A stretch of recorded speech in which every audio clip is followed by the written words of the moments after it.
Hey Coconuts, it is your girl Princess Cat, and I'm a huge fan of Dark Moon. This is not a Dark Moon video, by the way, but Dark Moon and True World and things that open me up to the community, because I get a lot of requests and a lot of messages of people saying hi and just their appreciation for my videos. And if anybody's worked retail, they will know that you're far more likely to get a negative comment than you are to receive a positive one. So the fact that you guys go out of your way, the IT community is so fantastic, and you take the time to say something kind. I super appreciate you guys. I am not the most successful or smartest player in the game, and I definitely haven't been one that's been playing the game the longest. I just share what I know and what's helpful for me. So the fact that you guys are appreciative of it makes me feel very valued. So thank you guys. That's as corny as I will get for this video. But I got a request last Dark Moon to discuss Raid, and I'd asked them to be a little more specific. And unfortunately, that Dark Moon had ended, and so our correspondence had ended as well. However, for this Dark Moon, they were able to get back in contact with me, and they said they specifically wanted to talk about why we gear up the heroes the way that we do, why the Hunter's Mark is the best set, and so forth, how to get the best hits out of Raid. So that is going to be what we are discussing. Now, I don't think it's any secret that Hunter's Mark is the best gear for most of your slots. And the reason that is because it offers actual hero attack multiplicative stat bonus. Now, when it comes to monsters in general, your hero attack is going to be much more beneficial than your hero HP and hero defense. It's even more beneficial when we're talking about Raid. Now, I think even I have said before that hero attack is going to be the only thing that's beneficial in Raid. That's not necessarily true, because if you send a hero out naked versus a hero with, let's say, slaughter gear on, it's gonna get you a better hit. But when we're talking about things like these heads pieces that have almost 40,000 hero HP attack or hero HP bonus versus a Hunter's Mark that has just 300% hero attack bonus, that Hunter's Mark is going to be far more better than any other thing that you could put on there. So it far outweighs the hero HP and the hero defense. And that's what you see with your head and your chest. You're going to be seeing that hero basic HP, and your accessories are going to be offering hero basic defense. So those are going to be the slots that you want to replace with your Hunter's Mark gear. Again, at Immortal, it's going to offer you a 300% damage, raid damage. As well as every time you enhance it, it's going to add 30% per piece that you use to enhance it. So if you're using, like, when it comes to for double pieces, that'll be 60%, etc. However, when we talk weapons, you don't want to replace your weapons with the Hunter's Mark set. And that is because your weapons actually offer hero basic attack. And anything that's going to, especially in large numbers, add to that base attack stat versus a smaller number multiplicative stat, it's going to outweigh that benefit.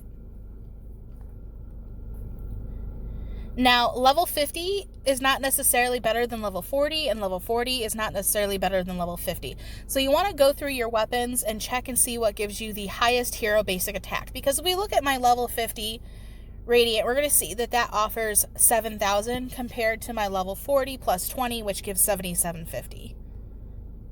So when it comes to Raid, I am equipping my level 40 plus 20 weapons.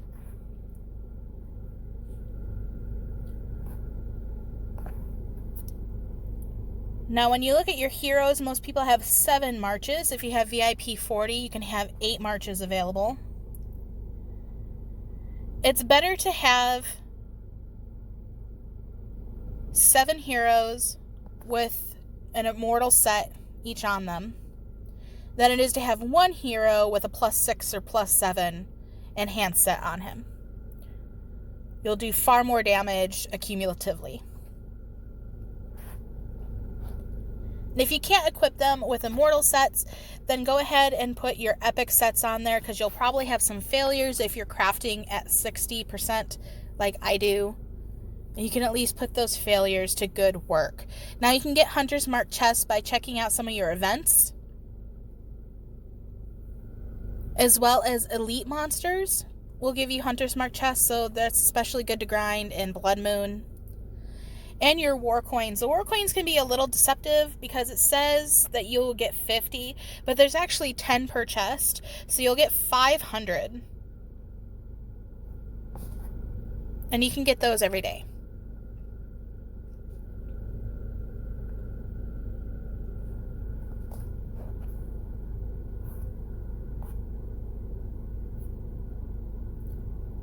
Another thing that you can do is check out your heroes. Get them all naked. Look at this eye. Ooh, clicking on the wrong thing there. Well, not the wrong thing, wrong area. And you're to see what hero offers you the highest attack stat. Those are going to be the heroes, if you're smarter than me, those are going to be the heroes that you want to assign for raid. I sadly don't pay that much attention to it. I just kind of have used all the heroes that I discard, and I don't want to say necessarily don't like, because I do like Shaheen, I like Achilles, I do not like Tertio, I do not like Harrell, and so they have then became my raid heroes. And obviously, if you level them up, the higher levels that you can give them and the better grades that you can give them will also increase your hero CP as well.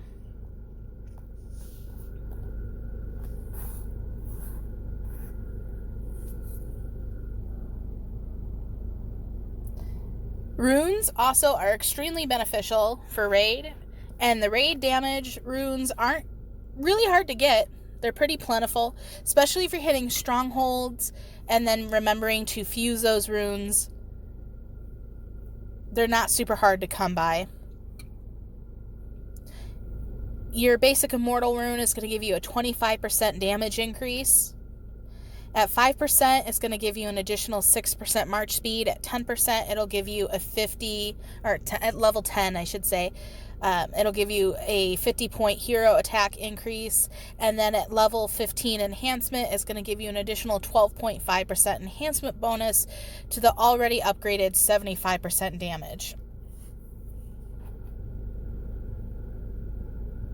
So these are nice runes to enhance.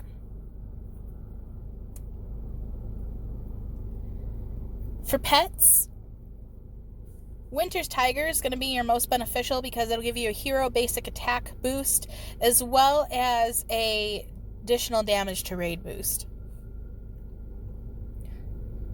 If you don't have a Winter's Tiger or don't have enough Winter's Tigers for all your heroes, the Ice Troll is also beneficial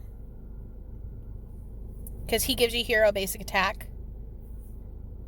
As well as our little potato, the Mandragora.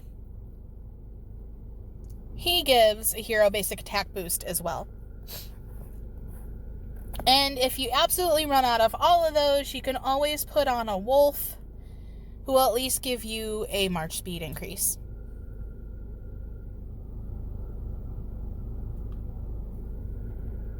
When it comes to raid, there's also temporary boost.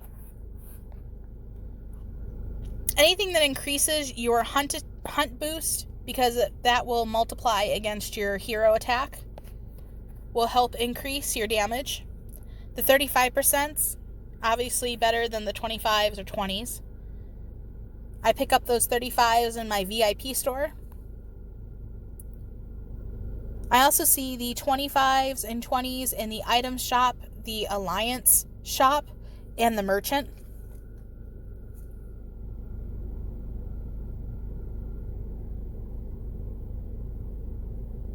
There's also the 200% hunt march speed. I pick those up in various events and the merchant. And I think also in the random card flip will be a 200%.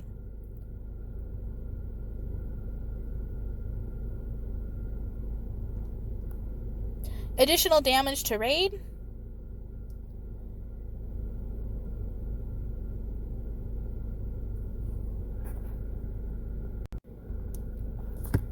The 50% you can pick up in packs. I don't think I've seen those outside of packs.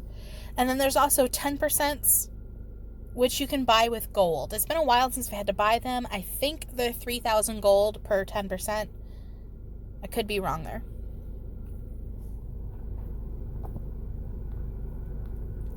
We also have your auto hunt activation. Now, these are very popular in packs. I think for the most part, the best value you can get is the one that is on, at least in my time zone, it's on Saturdays. And you get 3 of them for $5. I believe that's what it is. In addition to other boosts and whatnot that are in there.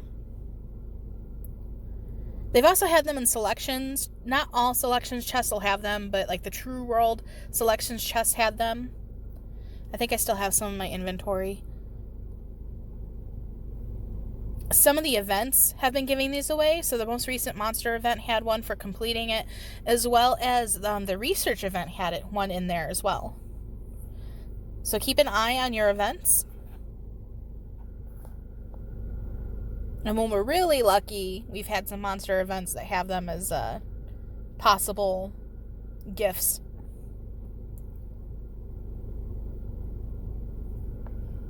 We'll check out my True World.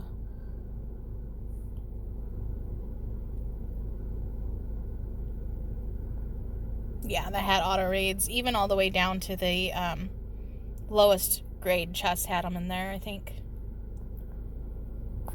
So that was nice. And then also your Lord skills and your research. Now, when we're looking at Lord skills, it's just my regular monster hunt Lord skill. So we're going to see that I have stuff for your max AP and AP regen. But anything that adds to monster hunt attack, hero attack. And then as you get further down the tree, you're actually going to see that there is specifically a raid boss damage, which will give you, I think, 30%. And then if you go further down, there'll be an additional one for 70%. So you can get an additional 100% damage through your Lord skills.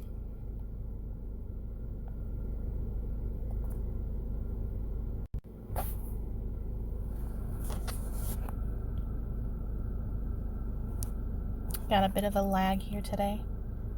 If you come into research, your hero training will give you some benefits as well. Now, your first hero training tree is just going to be mainly in hero basic attack.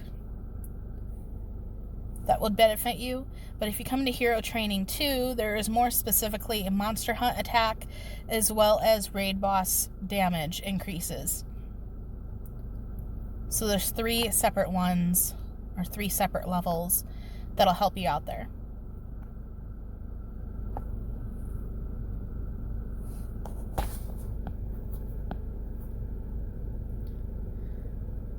So that is it, coconuts. I hope that's helpful if you've been struggling in that area or just kind of want a visual.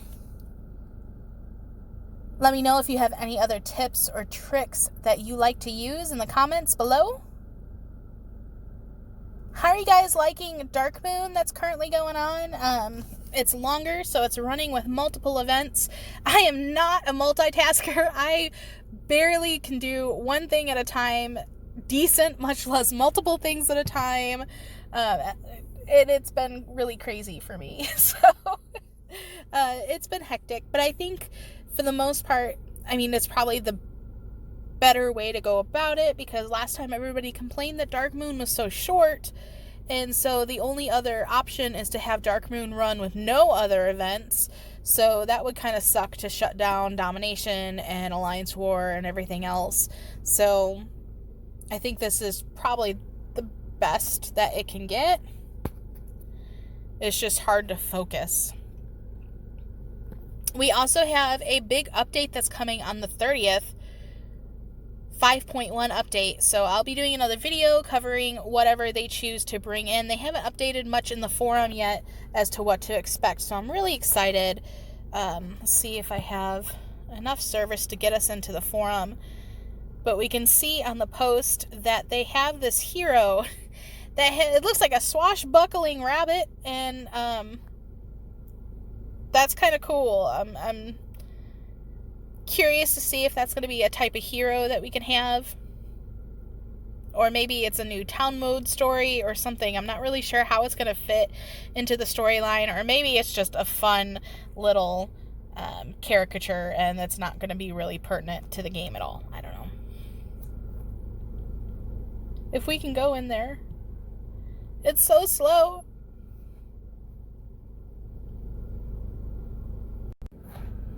There we go.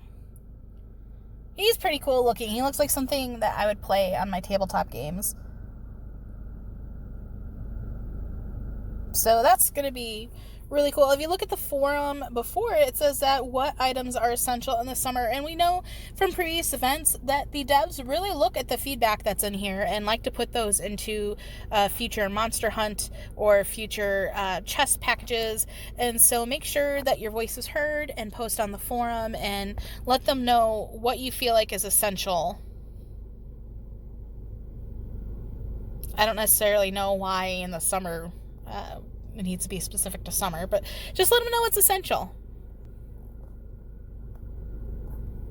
For me, I would love to see dark auras available in something other than the packs.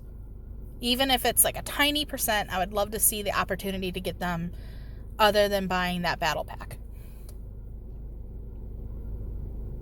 Yeah, as always, like, subscribe, feel free to leave me a comment below. Check out our website at www.ironthroneelite.com. And until next time.